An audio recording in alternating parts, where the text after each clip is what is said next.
السلام علیکم ناظرین، پروگرام راز اسپیشل کے ساتھ میں ہوں آپ کا میزبان حارث عالم۔ ناظرین اکرام، ترکی عالم اسلام کا ایک اہم ملک ہے جو اب عالم اسلام کی رہنمائی کرنے کے لیے جا رہا ہے۔ یہ ملک سیاحت کے حوالے سے بھی بہت مشہور ہے۔ آج ہمارے ساتھ ایک ایسی شخصیت موجود ہیں جو حال ہی میں ترکی کا دورہ کر کے آئی ہیں۔ انہوں نے وہاں ترکی کے نظام کو بہت قریب سے دیکھا، ترکی کے تہذیب و تمدن کو، وہاں کی صلاحیتوں کو، وہاں کے معاشرتی اور معاشی نظام کو بہت قریب سے دیکھا۔ وہ شامی مہاجرین کے پاس بھی گئے اور ان سے بھی ملاقات کی۔ آپ ان کو بہت عرصے سے جانتے ہوں گے، سیلانی کے نام سے امت میں کالم لکھنے والے احسان کوہاٹی۔ جی ہاں، ہم بات کر رہے ہیں احسان کوہاٹی کی۔ السلام علیکم سر۔ وعلیکم السلام۔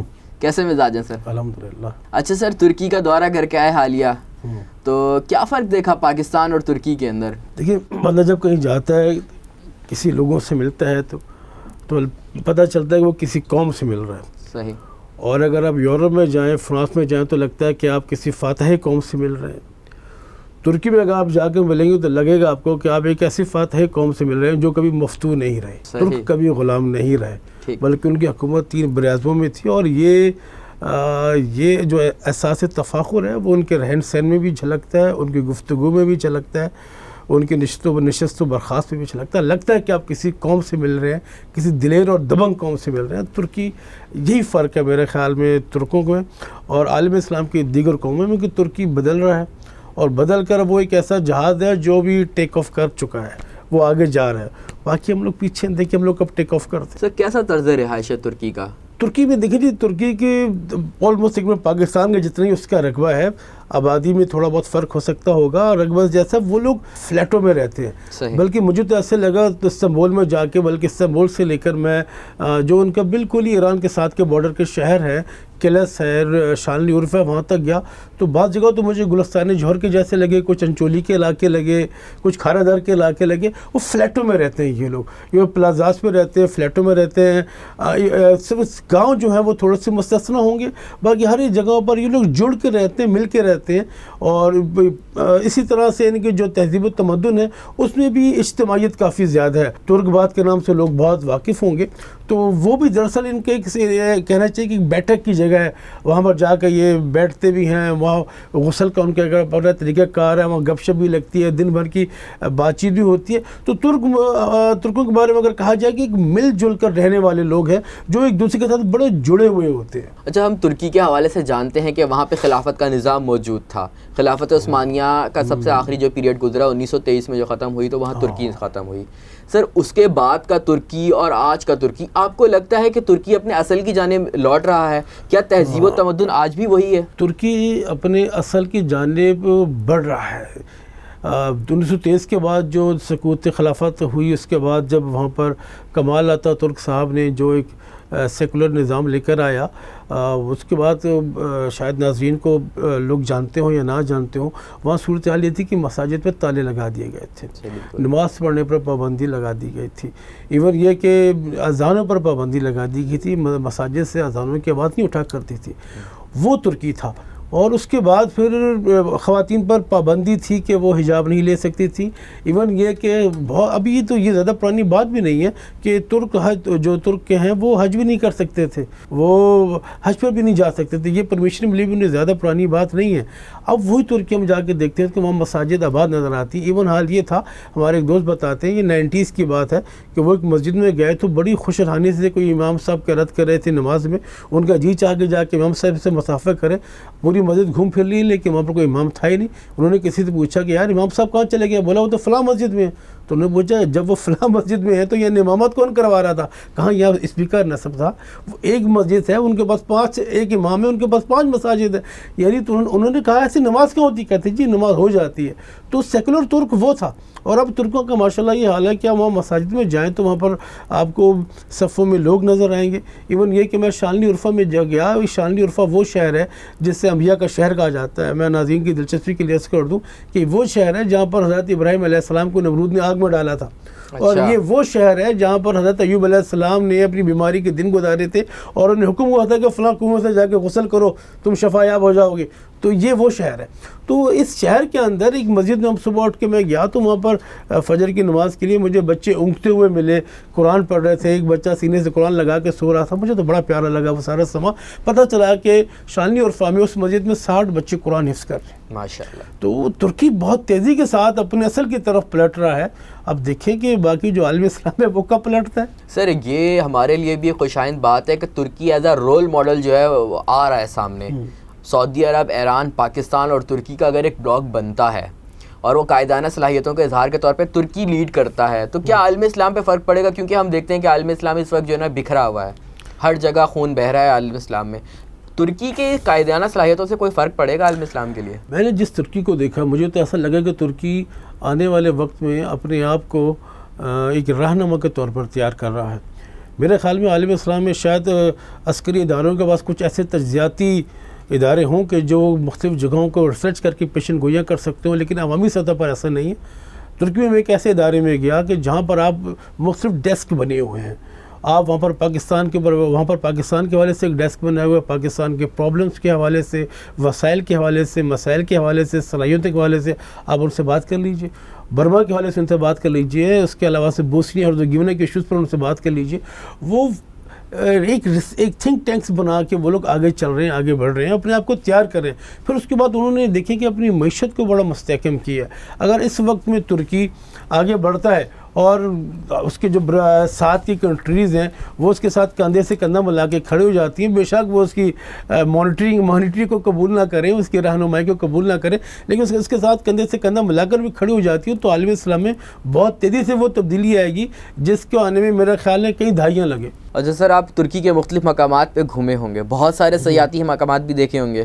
ہمارے ناظرین کے لیے کچھ دلچسپی کے لیے بتاتے چاہیں کون سے مقامات ایسے ہیں کہ اگر کوئی وزٹ کرے تو وہ کہاں کہاں جائے؟ یہ بڑا مشکل سوال ہے کیونکہ ترکی میں تو ہر شہر ہی ایک اپنی تاریخ لیے ہوئے ہے, لیکن آپ استنبول کی بات کیے بغیر, استنبول میں جائے بغیر ترکی کو نہ دیکھا جا سکتا ہے نہ سمجھا جا سکتا ہے. استنبول جو سوچتا ہے وہ ترکی سوچتا ہے, اور استنبول سمجھے کہ ایک ترکی کا ایک طرح سے ایک کیا کہا جائے کہ اسے دل ہے. استنبول میں اگر آپ جائیں تو وہاں تو ہر گلی کے اوپر ایک تاریخ پڑی ہوئی ہے, اسے میناروں کا شہر کہا جاتا ہے. یہ وہی شہر ہے جو کبھی قسطنطنیہ ہوا کرتا تھا, جو عیسائیوں کا ویٹیکن سٹی تھا, بازنطینی تہذیب تھی یہاں پر, اس کا ہیڈ کوارٹر تھا یہاں پر, اور بڑا احساس تفاخر تھا یہاں پر یہاں کے لوگوں کو کہ ہمیں کوئی فتح نہیں کر سکتا جیسے سومناتھ والوں کو تھا. تو سلطان محمد فاتح نے 21 سال کے سلطان نوجوان تھے, وہ سپہ سالار تھے, انہوں نے یہاں لشکر کشی کی. اور اس حوالے سے میں یہ بھی عرض کروں, ہمارے ناظرین کو پتہ بھی ہوا کہ اس حوالے سے نبی اکرم صلی اللہ علیہ وسلم کی احادیث سے موجود ہیں. انہوں نے بشارت دی تھی کہ جو قسطنطنیہ کی طرف لشکر جائے گا وہ جنتی ہوگا, اور اسی بشارت کی وجہ سے حضرت ابو ایوب انصاری رضی اللہ تعالیٰ عنہ جو بہت ضعیف العمر تھے, جو بہت بوڑھے ہو چکے تھے, وہ بھی اس لشکر میں شامل ہو گئے. اور اس لشکر میں شامل ہو کر وہ یہ تو جنتیوں کا لشکر ہے, وہ استنبول تک پہنچ گئے, اور پھر ان کی وہاں پر وفادی ہو گئی. پھر انہوں نے وصیت کی تھی کہ مجھے اس کے قسطنطنیہ کے شہر کے قریب تھی, جہاں تک تم لے جا سکو مجھے وہاں لے جا کر مجھے دفن کرنا. پھر یہ بھی آتا ہے کہ جو اس وقت لشکر والے تھے انہوں نے کہا کہ دیکھیں ہمارا ایک بزرگ ساتھی کا انتقال ہو گیا, اور ان کی یہ وصیت تھی تم کوئی شرارت مت کرنا, ہم انہیں یہاں دفنا رہے ہیں, اور ان کی تدفین کے بعد بھی اگر ان کی مرکت کی بے حرمتی ہوئی تو پھر یاد رکھنا ہم سے برا کوئی نہیں ہوگا. تمہاری اقلیتیں بھی, تمہاری جیسی اقلیتیں ہمارے پاس بھی رہتی ہیں, بہت امن اور سکون سے رہتی ہیں. اس کے بعد تو ان کے تیر بھی نیچے ہو گئے تھے اور ان کی منجنیکوں سے پتھر بھی نہیں آئے, وہیں ان کی تدفین ہوئی تھی جو آج بھی ہے وہ علاقہ جو ہے. اور وہ اب اگرچہ استنبول کا مرکزی علاقہ ہے, بہرحال فصیل شہر کے ساتھ ہی وہاں پر ان کو تدفین ہوئی. تو استنبول میں تو جگہ جگہ پھر وہاں پر آیا صوفیہ ہے. آیا صوفیہ جو ویٹیکن سٹی کا ان کو بہت بڑا گرجا گھر تھا جو 1500 سال پرانا ہے, اور اس کے بارے میں کہا یہ جاتا ہے کہ جس نے اسے بنوایا شاہ جسٹن اول نے, اتنا پرشوکت اور زبردست قسم کا یہ بنا ہوا تھا کہ وہ جب یہ کمپلیٹ ہوا وہ اسے دیکھنے کے لیے یا اس کے افتتاح کے لیے گیا تو اس نے دیکھ کر بڑے ہی غرور اور نخوت کے ساتھ حضرت سلیمان علیہ السلام کو مخاطب کر کے کہا کہ اے سلیمان, آج میں تم سے بازی لے گیا ہوں، نعوذ باللہ. یعنی اس کا کہنا یہ تھا کہ سلیمان علیہ السلام نے ہیکل سلیمانی تعمیر کی تھی، جو میں نے جو شاہکار بنایا وہ ہیکل سلیمانی سے بھی شاندار اور پرشکوہ. یہ علیحدہ بات ہے کہ 20 سال بعد ہی اس کا گنبد نیچے گر گیا، اللہ تعالیٰ نے اس کو دکھا دیا. تو وہ ابھی پھر اس کے بعد وہ دوبارہ بنا، اور وہ اس میں کوئی شک نہیں کہ وہ بہت ہی پرشکوہ عمارت ہے اور بڑی زبردست عمارت ہے. اپنی تاریخ لے کے بیٹھی ہوئی. قسطنطنیہ کی فتح کے بعد جب اس کا نام اسلام بول ہو گیا تھا، اب استنبول ہے، جب اس کا نام اسلام بول ہو گیا تھا تو یہاں جو بادشاہ جو سپہ سالار تھا اس نے 4 مینار کھڑے کر کے اس کو مسجد میں تبدیل کر دیا تھا. پھر عطا ترک صاحب نے اس کو دوبارہ عجائب گھر بنا دیا. اب نہ گرجے کی گھنٹیاں بجتی ہیں، نہ مسجد سے اذانوں کی صدائیں آڑتی ہیں. اب تو 40 لیرے کا ٹکٹ ہوتا ہے. اب ٹکٹ لے کے جائیں پاکستان کی 1200 روپوں میں، جا کے عجائب گھر ہیں دیکھ کر آئیں. کوئی وہاں پر عبرت پکڑتا ہے، کوئی کافی افسوس ملتا ہے. وہ لوگ آتے ہیں، دیکھتے چلے جاتے ہیں. زمانہ اسی کا نام ہے. سر آپ نے استنبول کی بات کی. استنبول اور کراچی کو ایک جیسے شہر ہیں، بالکل نظام ایک جیسا ہے، لوگ بھی ایک جیسے ہیں. ترکی کا بلدیاتی نظام ہم کہتے ہیں، سنا گیا ہے کہ استنبول کا بلدیاتی نظام بہت خراب تھا، کراچی سے کئی گنا بری حالت تھی. لیکن آج استنبول کا شمار جو ہے شہر دنیا کے 10 اچھے ترین شہروں میں ہوتا ہے. سر یہ کیسے چینج آیا؟ دیکھو میاں، تبلیغی جماعت کے بزرگ کہتے ہیں کہ مسئلہ یہ نہیں کہ دلہن کام نہیں کرتی، مسئلہ یہ ہے کہ دلہن کام نہیں کرنا چاہتی. جو شخص کام نہیں کرنا چاہتا ہوگا اس سے کام کروانا بڑا مشکل ہے. تو استنبول بھی کراچی کی طرح کا شہر تھا، بلکہ ترکی کا تو بڑا برا حال تھا. میں آپ کو بتاؤں 90 کی دہائی کے اندر، 90 کی دہائی میں اگر آپ جا کے وہاں پر چائے پئیں تو آپ کو کم از کم 50-60 ہزار لیرہ بل دینا پڑتا تھا. اگر آپ کھانا کھانے وہاں جب بیٹھ جائیں تو کم از کم 2.5 لاکھ 3 لاکھ لیرہ بل دینا پڑتا تھا. ترکی کی معیشت کا تو یہ برا حال تھا. وہاں ہمارے ایک ساتھی بتا رہے ہیں، ہم لوگ جا کے پبلک ٹوائلٹ یوز کرتے تھے تو ہمیں 20-20 ہزار روپے اس کے پبلک ٹوائلٹ یوز کرنے کے دینے پڑتے تھے. برا حال تھا اس کے بعد. لیکن یہ کہ وہ کام کرنا چاہتے تھے. پھر طیب اردگان نے آ کر بہت کمال یہ کیا کہ ترکی کو پورا تقریباً یکسر بدل کے رکھ دیا. صرف استنبول اور انقرہ کی میں بات نہیں کر رہا. ترکی کے میں تو گرد نواح میں بھی گیا ہوں، میں کلس میں بھی گیا ہوں، غازی انتب میں بھی گیا ہوں، شانلی عرفت تک گیا ہوں. وہاں کی کچی آبادی میں بھی گھوما پھرا ہوں. مجھے کہیں گٹر ابلتا ہوا نظر نہیں آیا. مجھے استنبول میں تو میں نے کسی یعنی کہ نالی کی شکل نہیں دیکھی اور کوئی مجھے گٹر ابلتا ہوا نظر نہیں آیا. اتنا شاندار نظام ہے. بارش ہو رہی تھی، مجھے یاد آیا بارش کے بعد بڑا سرد موسم ہو گیا تھا. نماز مغرب پڑھ کے نکلا باہر سلطان محمد فاتح کی مسجد میں تو خاکروب وہاں پر صفائی کر رہا تھا. ہمارے یہاں پر کوئی خاکروب ملتا ہے صفائی کرنے والا؟ دن کی روشنی میں نظر نہیں آتا. وہاں تو سورج ڈھل چکا تھا، بارش ہو رہی تھی، ٹھیک ٹھاک سردی تھی، نارنجی رنگ کے وردی میں اپنا وہ کام کر رہا تھا. وہ لوگ کام کرنا جانتے ہیں اور وہ لوگ کام لینا بھی جانتے ہیں اور کام کرنا بھی جانتے ہیں. اس لیے وہاں پر بڑا صاف ہوتا ہے. مجھے استنبول میں کوئی نالی نظر نہیں آئی، کوئی مجھے وہاں گٹر نظر نہیں آیا. پھر وہاں پر یہ کہ ہماری بلدیہ تو یہاں پر 20 بیت الخلاء نہیں چلا پا رہی. مجھے میرے دوست لنچ کرانے کے لیے لے گیا اور کہا کہ ہاں چلیں سلانی صاحب آج آپ کو ہم باسفورس کنارے لنچ کراتے ہیں. اور ایک بڑا ہی شاندار قسم کے ریسٹورینٹ میں مجھے لے گیا جس کے آگے مجھے فٹ بال کے گراؤنڈ جیسے زبردست لان بنے ہوئے تھے. میں وہاں بیٹھا اور کھانا وانا انہوں نے منگوایا. تو انہوں نے کہا آپ کو ایک مزے کی بات بتاؤں؟ میں نے کہا جی فرمائیے. کہا یہ جس آپ جگہ پر بیٹھے ہوئے یہ ریسٹورینٹ یہاں کی بلدیہ کا ہے. میں یقین کیجئے ایسا ریسٹورینٹ کراچی میں شاید کسی 5 اسٹار ہوٹل کا بھی نہ ہو. انہوں نے کہا یہ بلدیہ چلا رہی ہے. مجھے یقین نہیں آیا. تو خبیب فاؤنڈیشن کے ندیم صاحب جو وہیں پر تھے، وہ پاکستانی ہمارے ساتھی ہیں، انہوں نے مجھے وہ دکھایا ہے مینیو، اس کے اوپر بلدیسی لکھا ہوا تھا. بلدیسی کہتے ہیں بلدیہ کو. تو وہاں کی بلدیہ تو ریسٹورینٹ چلا رہی ہے. اور ایک نہیں، پتہ چلا یہ کلب تھے کسی زمانے میں. وہاں کے جو ایلیٹ کلاس ان کے کلب سے طیب اردگان نے آ کے ان کو بلدیہ کے حوالے کیا اور بلدیہ نے اسے عوام کے لیے کھول دیا. اب لوگ وہاں پر آتے ہیں بہت مناسب رقم کے اندر، وہاں پر کھانا کھاتے ہیں، اپنا ملتے جلتے. پھر دوسری بات یہ بلدیہ کا اتنا عمل دخل ہے. آپ اگر جوتے پالش کرانے کے لیے کسی موچی کے پاس جائیں تو اس کے پاس بھی دیکھیں گے کہ بلہ لگا ہوا ہے، اس کے اوپر بھی نمبر ہے. اگر آپ وہاں پر کوئی ڈبروٹی والا جو ریڈی والے ہمارے ہوتے ہیں ان کو بھی انہوں نے نمبر الاٹ کیے ہوئے ہیں. تو اتنے زیادہ طریقے سے وہ لوگ چل رہے ہیں. پھر ایک بہت ہی عجیب اور دلچسپ بات میں آپ کو یہ بتاؤں کہ وہاں کا جو ٹرانسپورٹ کا نظام ہے میں کہتا ہوں کمال ہے. آپ نے جس طرح سے ہمارے موبائل کے کارڈ ہوتے ہیں ہم لوگ، آپ نے 6 لیرہ کا کارڈ خریدنا ہے، اس میں آپ نے بیلنس ڈالنا ہے. اب وہ اپنے کارڈ لے لیا، وہ کارڈ آپ کا بحری جہاز میں بھی چلے گا، وہ زیر زمین ٹرین میں بھی چلے گا، میٹرو بس میں بھی چلے گا، ایون یہ کہ جو چیئر لفٹ چلتی ہے اس میں بھی چلے گا. آپ نے جانا ہے وہ کارڈ شو کرنا ہے، اس سے آپ کے ٹکٹ کے پیسے وہ منہا ہو جائیں گے. آپ سفر کیجیے. آپ کا دل چاہ رہا ہے تو فیری میں بیٹھ جائیے، دل چاہ رہا ہے تو آپ بس میں بیٹھ جائیے، دل چاہ رہا ہے تو ٹرام میں بیٹھ جائیے، دل چاہ رہا ہے تو چیئر لفٹ میں بیٹھ جائیے. سر بلدیاتی نظام کی تو ہم نے بات کر لی، کچھ معاشرتی نظام کی بھی بات کرتے ہیں. ترکی کا معاشرتی نظام کیسا ہے؟ غربت کی سطح کیسی ہے؟ فقیر وہاں پہ بھی اسی طرح بھیک مانگتے ہیں؟ اسی طرح ادارے بنے ہوئے لوگوں کو کھانا کھلانے کے لیے؟ وہاں پر بھکاری تو ہیں، اور لیکن ان کا جس کثرت سے ہمارے ارد گرد بھکاری ہیں ویسے نہیں ہے، کیونکہ ترکی بھکاری نہیں رہا. ترکی نے جان چھڑا لی قرضوں سے، اور اس کے IMF سے تو وہ قرضے لیتا ہی نہیں ہے.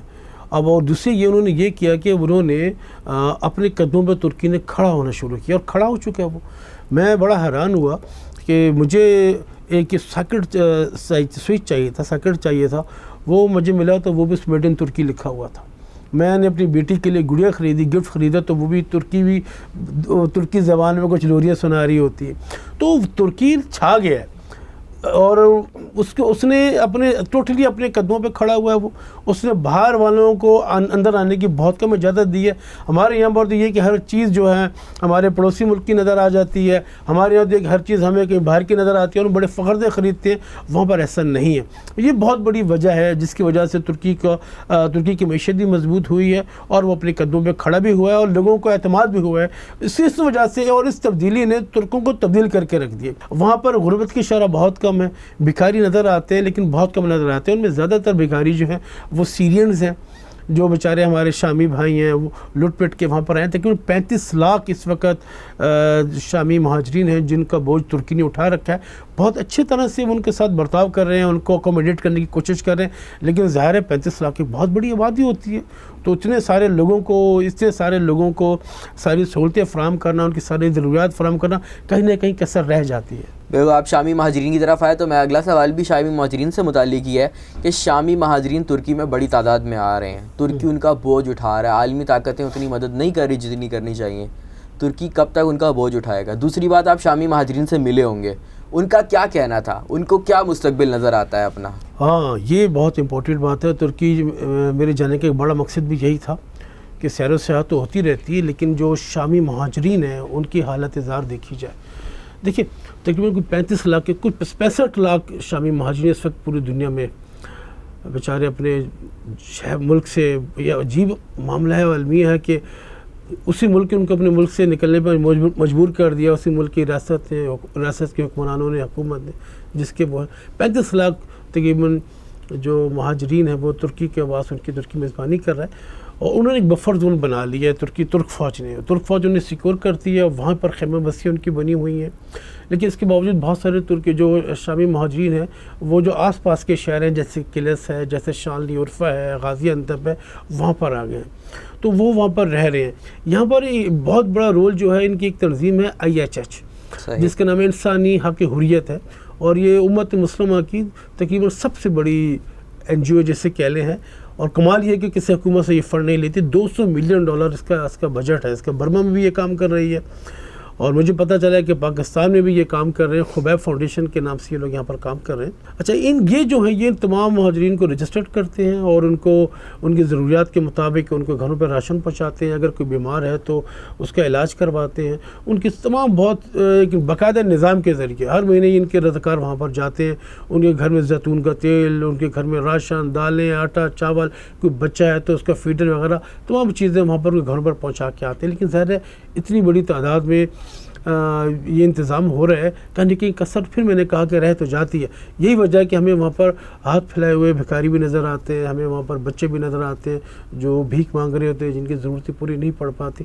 دوسرا، میں جب ان لوگوں سے جا کے ملا تو وہاں پر ایک جگہ ہے ریحانلی میں، دارالجراح ہاسپٹل ہے ایک بہت بڑا. وہاں پر میں جا کے جب ان لوگوں سے ملے ہوئے تو ڈاکٹر سے وہاں پر جب جا کے ان سے بات کی، ان کے بارے میں پوچھا تو کہا یہ زخمی جس حال میں آتے ہیں ہم انہیں دیکھ نہیں سکتے، اور زخم ان کے وہاں سے جب ٹریول کر کے آتے ہیں زخم اکثر ان کے بگڑے ہوئے ہوتے ہیں، اور بہت بری حالت میں یہاں پر یہ لوگ آتے ہیں. لیکن عجیب بات یہ کہ یہ الٹا ہمیں تسلیاں دے رہے ہوتے ہیں، الٹا یہ بھی آتے تو ہمیں یہ صبر کی تلقین کر رہے ہوتے ہیں. وہاں مجھے یاد آیا کہ ایک 23 سال کی لڑکی تھی، نغم نام تھا اس کا، اور میری اس سے ملاقات ہوئی. میں جب گیا تو وہ بیڈ پہ بیٹھی ہوئی تھی، اور میں بڑا حیران ہوا کہ کم از کم استقبال کے لیے کھڑے ہو جاتے ہیں. میرے ساتھ بزرگ بھی تھے، عالم دین بھی تھے، لیکن وہ بیڈ سے کھڑی نہیں ہوئی. اس نے گود میں تکیہ رکھا ہوا تھا. تو جو ابو موسیٰ ڈائریکٹر تھے انہوں نے بتایا یہ نغمہ یہ ٹیچر ہے، اور یہ حلب سے ان کا تعلق ہے، اور یہ تقریباً 8 ماہ سے ہمارے پاس ہے. جب یہ اسکول کی ٹیچر ہے پڑھا رہی تھی تو شام کے تیاروں نے شامی حکومت کے تیاروں نے بمبارڈمنٹ شروع کر دی. انہوں نے بھاگنے کے بجائے بچوں کو نکالنا شروع کر دیا. موٹی سٹی کی بچی تھی, انہوں نے 23 بچوں کو وہاں سے نکالا, اور جب خود نکلنے لگی تو زد میں آ گئی ان کی دونوں ٹانگیں. تب مجھے پتہ چلا کہ وہ کھڑی کیوں نہیں ہوئی ہیں. ان کے مصنوعی ٹانگیں پاس ہی کھڑی ہوئی تھی. ان کی شادی کو صرف 6 ماہ ہوئے تھے, صرف 6 ماہ کی ان کی شادی کو ہوئے تھے. میں نے ان سے سوال کیا کہ اگر دوبارہ کبھی آپ کو ایسا موقع ملا تو آپ کیا کریں گی؟ تو اس نے کہا میری تقدیر ایسی تھی. میں نے تو الحمدللہ کا تھا تو عربی میں بتایا کہ الحمدللہ یہ میری تقدیر میں لکھا ہوا تھا اور مجھے اس پہ کوئی شکوہ شکایت نہیں. تو ایسے بہادر لوگ ہیں یہ لوگ. ایک اور بزرگ سے ہماری ملاقات ہوئی, ان کی ایڑی سی پاؤں سی کٹی ہوئی تھی. میرے ساتھ کچھ دوست تھے جو عربی جانتے تھے, انہیں بڑے, وہ شاعر تھے کوئی, اور بڑے فیل بدی انہوں نے شعر پڑھے. اور جب ان کو پتہ چلا ہم پاکستان سے آئے ہیں تو انہوں نے ایک شعر پڑھے جن کا ترجمہ یہ تھا کہ پاکستانیوں جب تم روضہ رسول پر جانا تو سرکار صلی اللہ علیہ وسلم کو میرا سلام عرض کرنا اور بتانا کہ ایک شامی دل جلا بھی وہاں سال میں بیٹھا اور آپ کو سلام عرض کر رہا ہے. تو ان کی ہمتوں کو, ان کی جرأتوں کو سلام ہے جو وہاں پر اس سال میں بھی آ کے بیٹھے ہیں. ان کی زبان پر کوئی شکوہ شکایت ہمیں نظر نہیں آتی. سر تھوڑی سی بات کرتے ہیں. ہم کہتے ہیں کہ ترکی آدھا ایشیا میں آدھا یورپ میں ہے. خاص طور پہ استنبول شہر کے بارے میں کہا جاتا ہے کہ وہ آدھا ایشیا میں آدھا یورپ میں ہے. آپ نے فرق محسوس کیا دونوں جگہوں کا کوئی؟ دیکھیں جی, ترکی استنبول ایسا ہے کہ وہ آدھا ایشیا میں آتا ہے اور آدھا یورپ میں آتا ہے. اور ترکی کو کبھی یورپ کا مرد بیمار بھی کہا جاتا تھا. ان کی بڑی خواہش رہی تھی کہ سیکولر دور طیب اردگان سے پہلے کے دور میں کہ ہم لوگ کسی طرح یورپ میں شامل ہو جائیں. بڑی یہ لوگ جتن کرتے تھے. اب تو خیر وہ معاملہ ایسا نہیں ہے, لیکن ہمیں نظر آتا ہے کہ یورپ کا کلچر کا ان کے اوپر ایک حد تک ان کے لباس تک تو ہمیں نظر آتا ہے. مجھے بڑے کفایت شعور نظر ہے کم از کم یہ لوگ لباس کے معاملے میں, خاص کر ان کی خواتین جتنے کم کپڑوں میں جینس سلوا کے پہن لیتی ہیں وہ بہت ہی حیرت انگیز بات ہے. سمجھ میں نہیں آتا کہ وہ کس طرح سے. خیر لیکن اس کا مطلب یہ نہیں ہے. بڑی عجیب سی بات ہے کہ جب ہم وہاں پر جاتے ہیں, ایئرپورٹ سے باہر نکلتے ہیں, ہماری نظر ڈیوٹی فری شاپیں پڑتی ہے جہاں شراب کی بوتلیں بھی پڑی ہوئی ہیں اور جہاں پر چاکلیٹس بھی پڑی ہوئی ہیں اور وہاں پر اور بھی چیزیں پڑی ہوئی ہیں. لیکن جب ایئرپورٹ سے باہر نکلتے ہیں تو پھر وہی ہمیں ایک طرح سے مغربی تہذیب نظر آتی ہے کہ خواتین چست جینس میں پھر رہی ہیں, وہاں پر بال کے کھلے ہوئے ہیں, اور کچھ ہمیں حجاب کی خواتین نظر آتی ہیں. لیکن یہ صرف ہم جب مسجدوں میں جا کے دیکھتے ہیں تو ہمیں مسجدوں میں بھی خواتین نظر آتی ہیں. انہیں جینس ان کا ایک کلچر ہے. جینس پہننے والی خاتون کو کوئی بندہ بہت زیادہ لبرل نہ سمجھے. اور بہت مزے کی بات یہ انہیں بھی احساس ہے کہ یہ لباس نامناسب ہے. وہاں جب آپ مساجد میں جائیں تو مساجد میں بہت ساری چیزوں کے ساتھ ایک وارڈروب ہوتا ہے, وہاں پر ایک اور اس کے اندر چوغے یا ابایا لٹکے ہوئے ہوتے ہیں. وہ بڑے سلیقے سے یہ ان خواتین کے جانب اشارہ ہوتا ہے. آپ مسجد میں تو آپ آ گئی ہیں, نماز بھی آپ پڑھنا چاہ رہی ہیں, تو اگر آپ کا لباس نامناسب ہے تو یہ ابایا لے لیں اور جا کے نماز ادا کر لیں. بڑا خوبصورت انداز ہے ان لوگوں کو سمجھانے کا. اور لیکن استنبول میں کچھ علاقے ایسے ہیں کہ میں حیران رہ گیا. وہاں مجھے کوئی یقین کیجیے کہ جیسے کراچی میں ہوں میں, اور باپردہ خواتین نظر آئیں مجھے وہاں پر باقاعدہ برقعے پہن کے, اور انہوں وہ بالکل ویسے ہی کراچی کا سا منظر تھا. وہاں جو لوگ مجھے نظر آئے, وہاں کا جو صوفی کلچر ہے, وہاں پہ بڑے بڑے انہوں نے اپنے دستاریں پہنی ہوئی ہیں, تو بڑا ہی عجیب سا منظر تھا. لیکن آپ اگر ان علاقوں میں چلے جائیں جہاں جو طیب اردگان کے مخالفین کے علاقے ہیں یا جو حق پارٹی کے مخالفین کے علاقے ہیں, تو وہاں پر ترکی ویسے ہی ہے جیسا یورپ کے حوالے سے مشہور ہے. انہیں ترکی آپ ایسے سمجھ لیں کہ ایک جامع مسجد ہے اور اس کے تحت ایک سوئمنگ پول ہے. سوئمنگ پول میں جانے والے 4 لوگوں کو نہاتے ہوئے دیکھیں گے, بولیں گے یار یہ تو ایسے ہیں, اور اگر کوئی مسجد میں جا کے دیکھے گا بولے گا یہ تو ایسے ہیں. لوگوں کی بات ہوئی تو کن کن اہم شخصیات سے آپ کی ملاقات ہوئی ترکی میں؟ طیب اردگان سے ہماری ملاقات طے تھی, لیکن وہ وقت نہیں دے پائے. G8 کی کانفرنس آ گئی تھی ہماری. وہاں بلند یلدرم صاحب سے ملاقات ہوئی. بلند یلدرم IHH کے پریزیڈنٹ ہیں, اور یہ وہ شخص ہیں جنہوں نے طیب اردگان کے خلاف جب کچھ فوجیوں نے بغاوت کی تھی تو اس بغاوت کو ناکام بنانے کے لیے پہلی آواز اٹھانے والے یہ تھے. بہت پاپولر ہے یہ وہاں پر. آپ نے یہ ایسے کہہ لیں کہ خدمت کے میدان کے طیب اردگان ہیں یہ. انہوں نے سب سے پہلے میسیج چلایا تھا, سڑکوں پر پورا استنبول نکل کر آ گیا تھا. پھر انہی کی حکمت عملی تھی کہ فائر بریگیڈ کی گاڑیوں کو انہوں نے پولیس ہیڈ کوارٹر کے سامنے اس طرح سے کھڑا کر دیا کہ فوجی آگے نہ بڑھ سکے. ایئرپورٹ کے پاس انہوں نے وہ فائر بریگیڈ کی گاڑیوں کو کھڑا کر دیا کہ, اور جو دیگر بسیں وغیرہ تھی کہ لوگ راستے بلاک کر دیے تھے انہوں نے, اور خود بھی آ گئے تھے, لوگ بھی آ گئے تھے. IHH وہاں پر یوں سمجھ لیجیے کہ آپ کہ ایک آواز نظریاتی لوگ ہیں وہ, اور ایک آواز لگاتے ہیں تو یہ سارے کا سارا لوگ نکل کے سامنے آ جاتے ہیں. ان سے بڑی انفارمیٹیو اور بڑی زبردست قسم کی ملاقات رہی. میں اور غالباً پہلا پاکستانی تھا جنہوں نے ان کو انٹرویو بھی کیا. وہ اس سے پہلے وقت بھی نہیں دے پاتے. بہت ان کا نیٹ ورک ہے ان کی این جی او کا 144 کنٹریز میں. انہوں نے بہت ساری باتیں کی. پھر یہ بھی کہا کہ ترکی اور پاکستان مل کر دنیا پر حکمرانی کر سکتے ہیں. ماشاءاللہ. انہوں نے کہا اور ہمیں اس وقت حربی میدان میں پاکستان کی ضرورت ہے اور پاکستان کو ہمارے ساتھ ملنا چاہیے اور ہم لوگ آگے بڑھ کے بہت امپورٹنٹ رول پلے کر سکتے ہیں. پھر امت مسلمہ کے حوالے جو اس وقت ایشوز ہیں ان کے حوالے سے ان کا یہ کہنا تھا کہ یہ ازل سے ہی باطل کی اور حق کی جنگ ہے, یہ تو جاری رہے گی. ہم لوگوں کو کام بہرحال کرنا ہے. بہت نظریاتی قسم کے بڑے مضبوط اعصاب کے آدمی ہیں. کشمیر کے حوالے سے انہوں نے بتایا کہ ترکی میں کشمیر کے حوالے سے میں نے پہلی کتاب لکھی, انہوں نے بتایا. اچھا. اور کشمیر کے حوالے سے کہا جو پاکستان کا موقف ہے وہی ترکی کا موقف. پاکستانیوں کی بات آئی ہے تو یہ جاننا چاہتا ہوں کہ ترکی کے لوگوں کا پاکستانیوں کے بارے میں کیا تاثر ہے. ہم کتابوں میں پڑھتے تھے کہ مولانا محمد علی جوہر نے خلافت کی تحریک چلائی تھی. ترکی کے لوگ آج بھی جو ہے ان کا شکریہ ادا کرتے ہیں. تو کیا واقعی ایسا ہے کہ وہ ہندوستانی اور پاکستانی مسلمانوں سے بہت پیار کرتے ہیں اس معاملے پہ؟ میرا خیال ہے کہ دنیا میں اگر پاکستانیوں کو کہیں پر سب سے زیادہ رسپیکٹ ہے تو وہ ترکی ہی ہے. اچھا. اور کہتے ہیں کہ نیکی کبھی ضائع نہیں جاتی. تو ہمارے بزرگوں نے جو خلافت تحریک چلائی تھی اور جو ایک نیکی کی تھی اپنے بھائیوں کے ساتھ, وہ ترکوں کے دل و دماغ کو نقش ہو کے رہ گئی ہے. جگہ جگہ پر اس کا مظاہرہ کرتا ہے. اگر آپ قمیض شلوار پہن کے نکل جائیں اور انہیں پتہ چل جائے آپ پاکستانی ہیں تو وہ کاردش کہہ کے آپ کو سینے سے لگا لیں گے. کاردش کہتے ہیں بھائی کو. ہم نماز پڑھ رہے تھے, نماز کا وقت ہوا کہ پیٹرول پمپ پہ رکے تو وہاں کچھ بزرگ بیٹھے ہوئے تھے اور اپنی بیٹھک لگا کے گپ شپ کر رہے تھے. انہوں نے جب قمیض شلوار میں ہم لوگوں کو دیکھا تو ایک سے رہا نہیں گیا. وہ چلتا ہوا ہے, پوچھا مملکت مملکت, تو ہم نے کہا پاکستان. تو اس نے فرتے جذبات سے ہمیں گلے سے لگا لیا اور ہمیں پتہ نہیں ترکی زبان نے کیا کیا. انہیں کہنے لگا, ہمارے ساتھ ایک طالب علم تھے جو ترکی کو جانتے تھے, انہوں نے بتایا. پھر انہوں نے کہا کہ آپ ہمیں ہمارے بزرگ بتاتے ہیں کہ جب ہماری خلافت ہم سے چھینی جا رہی تھی اور سکوت خلافت ہو رہی تھی تب آپ لوگوں کے بزرگوں نے ہندوستان سے, اس وقت پاکستان تو نہیں بنا تھا, ہمارے لیے ایک پوری موومنٹ چلائی تھی. ہماری ماں اور بہنوں نے وہاں سے سونے کے طلائی زیورات اتار کے ہمیں گفٹ کیے تھے. پھر اس تمام سونے کو انہوں نے پگھلا کر ایک میم بھی بنایا تھا. کہا آپ تو ہمارے محسن ہیں.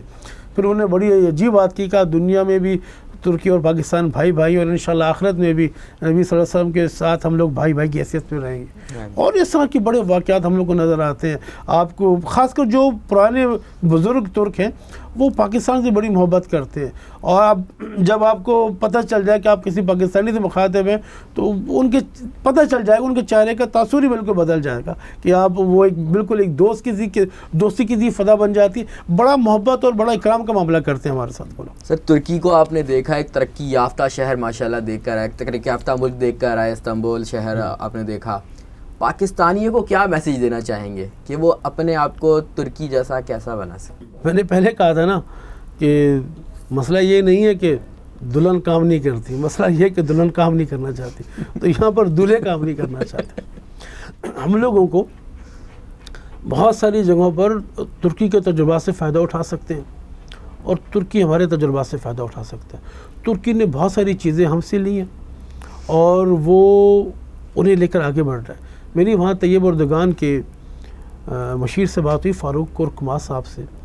وہ اسلام آباد یونیورسٹی کے پڑھے ہوئے ہیں. وہ کہتے ہیں کہ میرا بدن کاٹو تو لہو پاکستانی نکلے گا. انہوں نے کہا, شکوہ کیا ہم سے, انہوں نے کہا کہ اسلامی یونیورسٹی بنی اس لیے تھی کہ ایک عالم اسلام کی صلاحیتوں کو جو ٹیلنٹڈ نوجوان ہیں انہیں ایک جگہ جمع کیا جائے, ایک اخوت کا پلیٹ فارم بنا دیا جائے. آپ نے یہ کام چھوڑ دیا, ہم نے پکڑ لیا. آج 80,000 طلباء ترکی میں پڑھ رہے ہیں. وہ صاف کہتے ہیں کہ آپ نے یہ کام چھوڑ دیا, ہم نے کام کر لیا. آج 80,000 طلباء ہمارے پاس پڑھ رہے ہیں اور وہ جو وہاں سے پڑھ کر جائے گا وہ ترکی کا سفیر ہوگا. بالکل. جس طرح سے فاروق کورکما آج پاکستان کو نہیں بھولے, وہ کہتے ہیں ہم یہاں پر اسلام آباد میں چنا روٹی کھایا کرتے تھے, کیا دور تھا. اسی طرح جو آج وہاں پر بیٹھ کے ڈونر کباب کھا رہا ہے, جو آج وہ کوفتہ کھا رہا ہے, جو آج ترکی میں پڑھ رہا ہے, جس کی وہ گروتھ ہو رہی ہے, وہ ترکی تو 80,000 سفیر تیار کر رہا ہے. ہم لوگوں نے یہ کام کرنا چھوڑ دیا. پھر وہاں پر ترکوں کو آپ دیکھیں, ان کا طریقہ دیکھیں, ان کے قوم کا شعور دیکھیں, وہ کس طرح سے ڈٹ جاتے ہیں چیزوں کے سامنے. ہم لوگ پتہ نہیں کیوں نہیں کہ سلام میں آ کے بیٹھ جاتے ہیں. ہم شاید کام کرنا نہیں چاہتے. مسئلہ وہی آ جاتا ہے کہ ہم شاید کام کرنا نہیں چاہتے. ہم کہتے ہیں ہمارے حصے کا کام ہے کوئی دوسرا کرے, وہ کہتے ہیں کہ ہمارے حصے کا کام ہمیں ہی کرنا ہوگا. سر 6 دفعہ وہاں ماشاء اللہ لگا اور اس کے باوجود انہوں نے اتنی ترقی کر لی. یہاں ہر بار پچھلی دفعہ کے ماشاء اللہ کو رونے بیٹھ جاتے ہیں. کیا واقعی پاکستان ترقی نہیں کر سکتا؟ نالیاں صاف کرنے کے لیے کسی جنرل سے پرمیشن کی ضرورت تو نہیں ہے نا. بالکل. گٹر کھولنے کے لیے کیا کسی کرنیل سے پوچھنا پڑے گا؟ یہ کام تو سبھی کر سکتے ہیں. ہمارے کراچی کے میئر یہی کہتے رہتے ہیں کہ میرے پاس اختیار نہیں ہے, میرے پاس اختیار نہیں ہے. سوال یہ ہے کہ 40 سالوں سے 35 سالوں سے وہ کراچی کے سارے وسائل ان کے پاس رہے ہیں. بھائی وہ خاکروب کہاں ہیں جو آپ نے بھرتی کیے تھے؟ آپ سے پہلے دوروں میں بھرتی ہوئے تھے. وہ سڑک آ کے صاف کر دیں. کراچی کی کوئی ایک سڑک کا 1 کلومیٹر کا ٹکڑا بتا دیں جو کہہ سکے کہ ہم نے واقعی یہ سڑک ہم اس کی صفائی کرتے ہیں اور یہ دیکھیے ہم نے کام کرتے ہیں. میرے خیال میں کراچی میں کوئی جگہ ایسی نہیں ہے. برا حال کر کے رکھا ہوا ہے. اس صفائی ستھرائی کے لیے کیا ضرورت؟ بات وہی آ جاتی ہے پھر کام نہیں کرنا چاہتے یہ لوگ. انہیں جوتے مارنے چاہیے, انہیں جوتے ماریں گے. اور وقت آ گیا میرے خیال میں کراچی والوں بھی اور پاکستان کے لوگ بھی تنگ آ چکے ہیں سارے سسٹم سے. وہ وقت دور نہیں رہا کہ جب ہم لوگ جوتے اتار کے ان کی صفائی کرنا شروع کر دیں گے. اس کے بعد میرے خیال ہے ان لوگوں کو عقل آئے گی. بہت شکریہ سر. آخر میں پاکستانیوں کو کیا میسیج دینا چاہیں گے راہ ٹی وی کے پلیٹ فارم سے؟ بہت باصلاحیت قوم ہے, ہمارا بڑا وقار. اتنی کرائسس کے باوجود کہ ہم نے ایٹم بم بنا لیا. اور دیکھیے ہم لوگوں کو ہلکا نہ سمجھے. ہمارے پاس اللہ تعالیٰ نے بڑی نعمتیں ہمارے پاس ہیں. اللہ تعالیٰ نے 4 موسم ہمیں دیے ہیں. کہیں پر دریا ہوتے تو سمندر نہیں ہوتا, سمندر ہوتے تو دریا نہیں ہوتا, پہاڑ نہیں ہوتے. ہمارے پاس تو الحمدللہ اللہ تعالیٰ کی ساری نعمتیں موجود ہیں. دنیا میں سب سے زیادہ نوجوانوں کی جو آبادی میں تناسب ہے ہمارے پاس موجود ہے ماشاءاللہ. اور بڑی بریلینٹ لوگ ہمارے پاس ہیں اس وقت یہاں پر. بس مسئلہ صرف ہمارے ساتھ یہ ہے کہ ہم لوگوں نے اپنے آپ کو پہچان کے آگے بڑھ جانا ہے. اور خدا کرے کہ ہمیں ایک اچھی قیادت مل جائے جس طرح ترکیوں کو اردوغان مل گیا ہے. وہاں پر بیت الخلاء کے 15,000 20,000 لیرے دینے پڑتے تھے. ہم انتظار کر رہے ہیں کہ کوئی طیب اردوغان ہمیں مل جائے, بلکہ انتظار ختم کر کے ہمیں طیب اردوغان کو اپنے میں سے نکال کے سامنے لانا ہوگا. ایک دیانتدار قیادت کو سامنے لانا ہوگا. اس کے بعد پاکستان کو انشاءاللہ ٹیک آف ہوگا تو کوئی اس کو روک نہیں سکے گا. بہت شکریہ سر. آج ہمارے ساتھ موجود تھے احسان کوہاٹی المعروف سیلانی صاحب, جنہوں نے ہمیں ترکی کے بارے میں بتایا, وہاں کے تہذیب و تمدن کے بارے میں بتایا, شامی مہاجرین کے حوالے سے بتایا, خاص طور پہ وہاں کے بلدیاتی نظام, وہاں کے معاشرتی نظام کے حوالے سے بتایا. ہم آپ کا شکریہ ادا کرتے ہیں کہ آپ نے ہمارے لیے قیمتی وقت نکالا. اپنے میزبان کو اور ہماری پوری ٹیم کو اجازت دیجیے. اللہ حافظ.